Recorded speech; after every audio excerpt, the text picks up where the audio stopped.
Body of Pope Francis has entered St. Peter's Basilica and is now lying in state after the liturgy of the word has ended.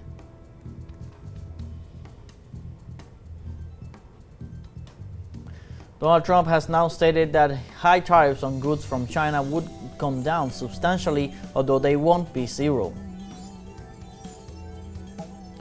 And in Palestine, an NGO denounced that Israel's renewed military offensive on the Gaza Strip has made the delivery of humanitarian aid impossible, paralyzing any form of assistance. Hello, welcome to From the South. I'm Luis Alberto Matos from the teleSUR studios in Caracas, Venezuela. We'll begin with the news. Stay with us.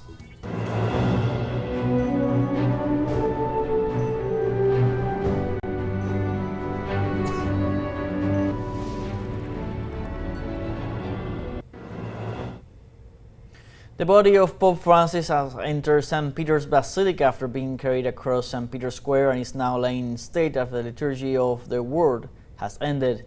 The procession, which lasted just under 40 minutes, saw the transfer of the body of Pope Francis from his residence in Santa Marta, passing through St. Peter's Square and concluding at St. Peter's Basilica. Cardinal Camerlengo Kevin Farrell has just completed the liturgy of the word. He and others read from sections of the Bible, met with occasional responses from the congregation. Cardinals are now paying their personal respects to the late Pope as crowds filter from seats outside in St. Peter's Square. Pope Francis' body is now inside St. Peter's Basilica, where he will be laying in state until his funeral on Saturday.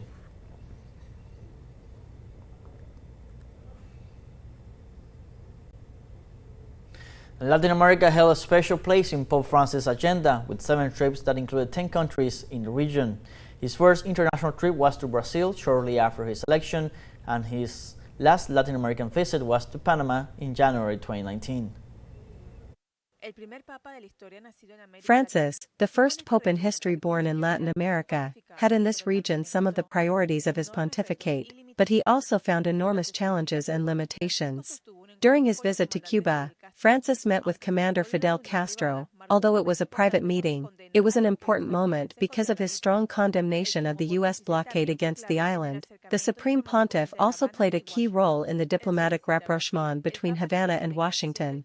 During his visit to Brazil, the Pope criticized the inaction of the clergy, called for the recovery of the faithful and asked Catholics to go to the favelas of the cities, one of which he visited on that occasion. With gestures such as his support for peace in the region, Pope Francis gave the Vatican a leading role in peace negotiations such as the case of Colombia to seek an end to the armed conflict that plagues the country. Francis toured the Bolivian cities of El Alto, La Paz, and Santa Cruz. In this country, the Pope spoke of the sea and asked forgiveness for the oppression against indigenous peoples. In the midst of a serious political and economic crisis resulting from the U.S. blockade against Venezuela, the Pope took steps to establish a dialogue between the government of Nicolas Maduro and the opposition. Bergoglio took over the leadership of a church with great challenges and crises, 2 of which directly involved Latin America: the fall in the number of faithful and sexual abuse scandals within the church. Moving on to other topics, the Venezuelan Ministry of Foreign Affairs issued a statement to demand the release of Venezuelan migrants kidnapped in El Salvador and further note that the Salvadoran Foreign Ministry confessed Tuesday an array of unlawful actions labeled as international crimes. The ministry denounced the violation of its nationals' human rights as they were being arbitrarily deprived of their freedom, detained without judicial order or prior trial in a maximum security prison center, subjected to degrading and inhumane conditions, which the statement described as very serious crime of human trafficking. The ministry further denounced the collective criminalization and institutional xenophobia by attributing without individual evidence the link between the detainees and transnational criminal organizations already dismantled in Venezuela in open violation of the principal presumption of innocence. The authority finally condemned the immoral intentions of trying to impose a prisoner swap in these conditions and described the situation as a legal aberration of bilateral relations.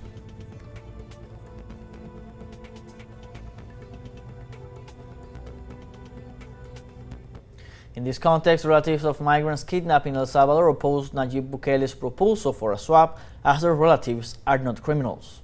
Algo inaudito, pues, de que It is unheard of that they're going to exchange people in this case. At least our boys, at least a majority of those boys are innocent. My son is an innocent person. They cannot exchange him as a criminal for another person who is in prison somewhere else here in Venezuela, and they may have some process, but my son does not really have any process, and he does not need to be exchanged for anyone, okay?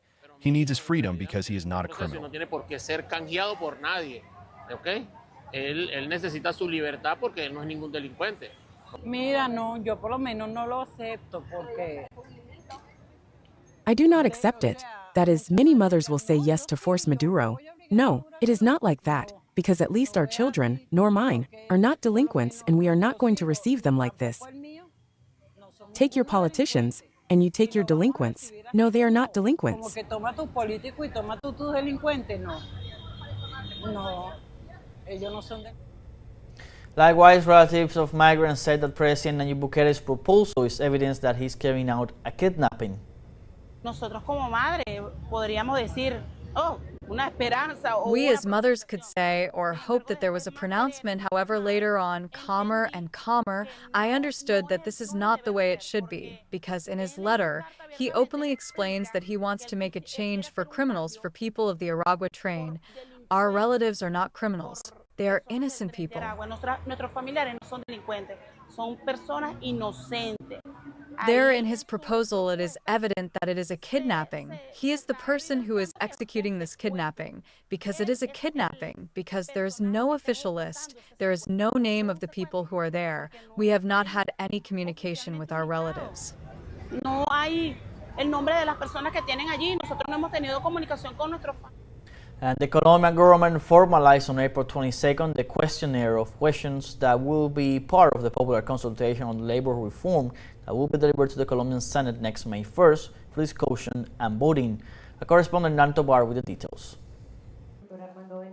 El gobierno colombiano oficializó las 12 interrogantes. The Colombian government made official the 12 questions that will be part of the popular consultation on the labor reform that was rejected in the Colombian Congress. Vindicating workers' rights and recovering the lost legitimacy are some of the elements included in the questions that were read by the Minister of Labor. ¿Está de acuerdo con que el trabajo de día dure máximo 8 horas? Do you agree that the workday should last a maximum of 8 hours and should be between 6 a.m. and 6 p.m.? Yes or no? Secondly, do you agree that a 100% surcharge should be paid for work on a Sunday or holiday rest day? Yes or no? Thirdly, do you agree that micro, small, and medium productive enterprises, preferably associative, should receive preferential rates and incentives for their productive projects? Yes or no? Tasas preferenciales e incentivos para sus proyectos productivos. El ministro del Interior, que también acudió a este anuncio. The Minister of the Interior, who also attended this announcement, recalled the motivations that drove the first president of Colombia to seek solutions to the legislative blockage that prevented the advancement and discussion of transcendental reforms that were part of the political project with which Gustavo Petro was elected. Todo empieza porque unas personas que no tenían. It all starts because some people who did not have to sign the report signed in denying the debate, as I had never seen before in the Congress of the Republic. Ese día el presidente de la República decide. That day, the President of the Republic decides to go to the people to make a consultation on the labor reform. There is a sentence. Hay una sentencia, la 180 del. The number 180 of the year 94 of the Constitutional Court that says that when there is a conflict between the legislature and the executive, it is settled by a consultation. Y el Ejecutivo dirime una consulta. Ahora serán los legisladores que componen el Senado. Now it will be the legislators composing the Senate who will have to determine in plenary in a maximum of 30 days their endorsement regarding the questions formulated. For their approval, 55 votes are required for a total of 108 senators, and the consultation can be carried out. We hope that the Senate does not interfere in this popular consultation. Once the Senate approves within the next 4 months, the registry has to set a date to hold the elections and people have to vote yes or no to each of the 12 questions. The votes are counted individually question by question. Hoy la consulta popular es un mandato del pueblo. Today, the popular consultation is a mandate of the people. Therefore, the Senate of the Republic has to comply with the popular mandate as it is stated in the political constitution of Colombia. A referendum is the result of a popular mandate. Therefore, what it has to do is to give it the necessary procedures so that these questions are formalized and carried out. Se garantice la participación. El presidente colombiano anunció que el próximo The Colombian president announced that on May 1st, he himself will submit the questionnaire of the popular consultation on labor reform to the presidency of the Senate, so that it may begin its discussion and processing. Hernán Darío Tobar Gaitán, TeleSUR, Bogotá, Colombia. We have now our first break coming up. Remember, you can join us on TikTok at teleSUR English. We'll find news in different formats, news updates, and much more. We're going to be right back. Stay with us.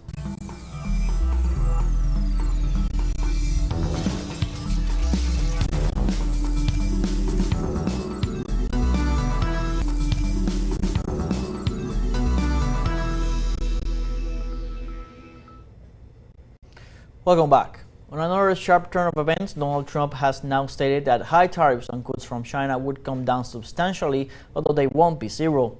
During a White House news conference, Trump stated that the final tariffs would not be near the current 145%, which he described as too high. The remarks come after Treasury Secretary Scott Bessent declared that the high tariffs were unsustainable and that he hoped for a trade war de-escalation, as the Asian giant had countered with 125% tariffs on U.S. goods. With the new possibility of a deal on the table, the markets have shown positive signs following great uncertainty as investors worry about a slower economy and inflation. That's true. 145% is very high, and it won't be that high. It's not going to be that high. It got up to that. We were talking about fentanyl, where, you know, various elements built it up to 145. No, it won't be anywhere near that high. It'll come down substantially, but it won't be zero. It used to be zero. We would just destroy China. In this context, the U.S. President also highlighted that they plan to be very nice to China and are hoping to reach a deal. We're going to be very nice. They're going to be very nice, and we'll see what happens. But ultimately, they have to make a deal, because otherwise they're not going to be able to deal in the United States. So we want them involved, but they have to, and other countries have to make a deal. And if they don't make a deal, we'll set the deal, because we're the ones that set the deal. Scott and Howard and myself and others, we're going to be setting the deal, and it'll be a fair deal for everybody, and it'll be, I think it's a process that's going to go pretty quickly. We've spoken to them. Meanwhile, U.S. former Vice President Al Gore sharply criticized President Donald Trump during a speech in San Francisco, accusing him of dismantling U.S. efforts to fight climate change and undermining the country's democracy. Speaking at the opening of San Francisco Climate Week, the 77-year-old Nobel Peace Prize winner warned that the Trump administration's rollback of environmental protections and support for the fossil fuel industry pose an existential threat to both the planet and democratic institutions. Al Gore urged citizens to resist what he described as a coordinated effort to halt progress on clean energy and erode democratic norms. Drawing a historical parallel, he cautioned against the manipulation of truth by those in power, emphasizing the importance of defending both climate action and the foundations of democracy. We've already seen, by the way, how populist authoritarian leaders have used migrants as scapegoats and have fanned the fires of xenophobia to fuel their own rise to power. And power seeking is what this is all about.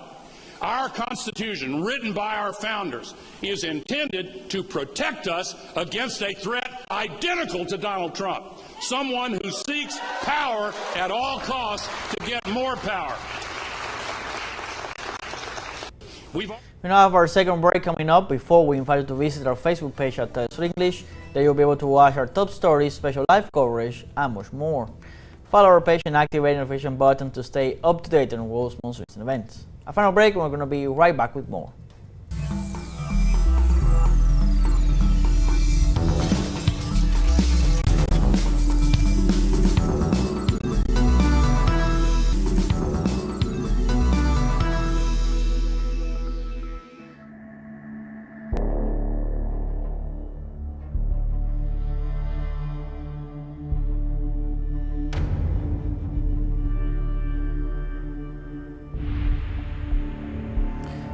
Welcome back. The organization Oxfam Intermon has denounced that Israel's renewed military offensive on the Gaza Strip has made the delivery of humanitarian aid impossible, paralyzing any form of assistance. According to the NGO, this situation has created a nightmare for 500,000 people who are trapped in insecure and inaccessible areas, with more than 70% of the population deprived of water, food, and essential medicines. Health authorities in Gaza confirmed that the lack of resources has led to the death of 17 children from cold and 52 from starvation, reflecting the collapse of the health system and critical shortages of medical supplies. The Israel blockade has prevented the entry of trucks carrying food, drinking water, fuel, and medicine, while ongoing attacks have destroyed vital infrastructure, including desalination plants and health centers.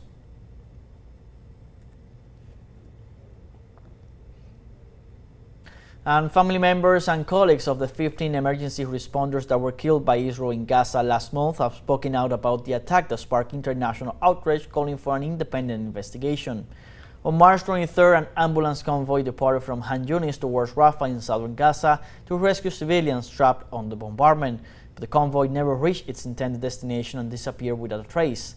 Days later, 15 emergency workers were found murdered and buried in a mass grave, while Israel has stated there was no cover-up of the scene, refusing external probes. The rescue organizations demand a special investigation and alert about a clear breach of international law.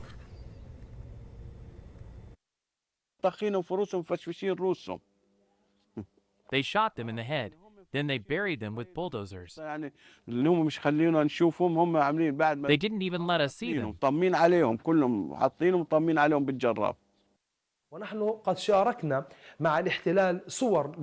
We shared images of all our vehicles and uniforms through the ICRC. But that didn't spare our teams from being targeted. We are officially demanding through the UN Security Council a special investigation into the cold-blooded killings of our medical workers. The international humanitarian law guarantees the protection of civilians, including international organization personnel, as well as workers at the civil society, as long as they are not part of the conflict. These all kind of attacks are impeding the ability to continue the humanitarian mission that is dedicated primarily to alleviate the suffering of the affected population by armed conflicts, and in many cases, life-saving situations. And in Cuba, the defense of the Palestinian cause is still present with messages of hope and resistance. In Havana, the International Biennial of Graphic Humor, held under the slogan, "Less fake and more news," opens the Gaza exhibition. The fact that these images of solidarity were filmed in Havana is no coincidence. It happens that this island and Palestine have an enemy in common. The same enemy that finances the genocide and occupation of the Palestinian people is the same one that has blockaded Cuba for more than 60 years. With the participation of design students and workers of our institute, we are making this mural in a public place as a voice of resistance. All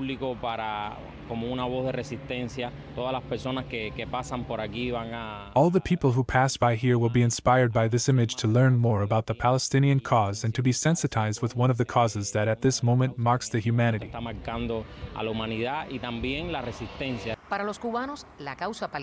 For Cubans, the Palestinian cause is the most urgent one that humanity is experiencing. Before the eyes of the world, a genocide is taking place, an ethnic cleansing with total impunity. They are students of the Higher Institute of Industrial Design, and they paint another mural in the streets of Havana. The idea is always to draw people's attention, and art is always good for that, to make people question themselves, to ask what is going on. What is this all about, because we are talking about Palestine?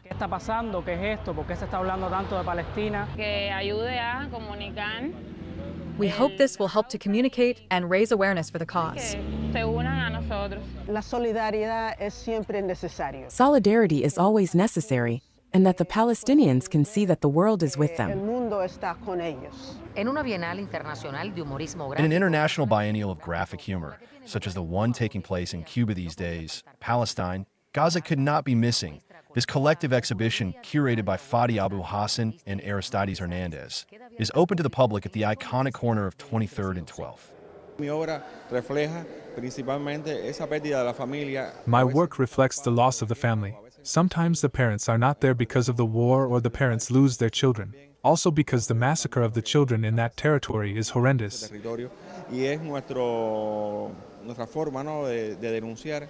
And it is our way of denouncing to the world the sadness that is happening in Gaza. We are hopeful that someday this war, this massacre will end and there will be peace in the Palestinian territory. This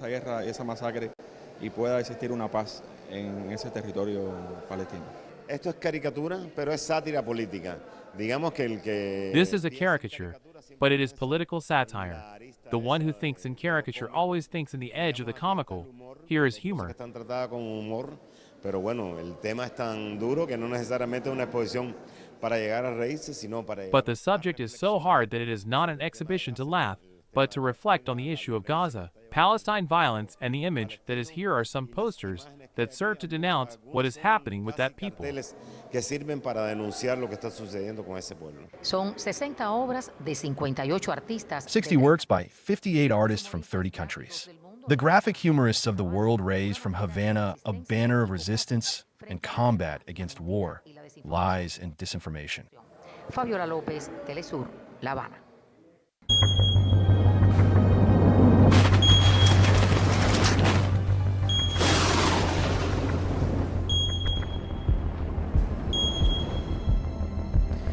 In Turkey, a magnitude 6.2 earthquake was felt in Istanbul on Wednesday with no reports of damage or injuries so far.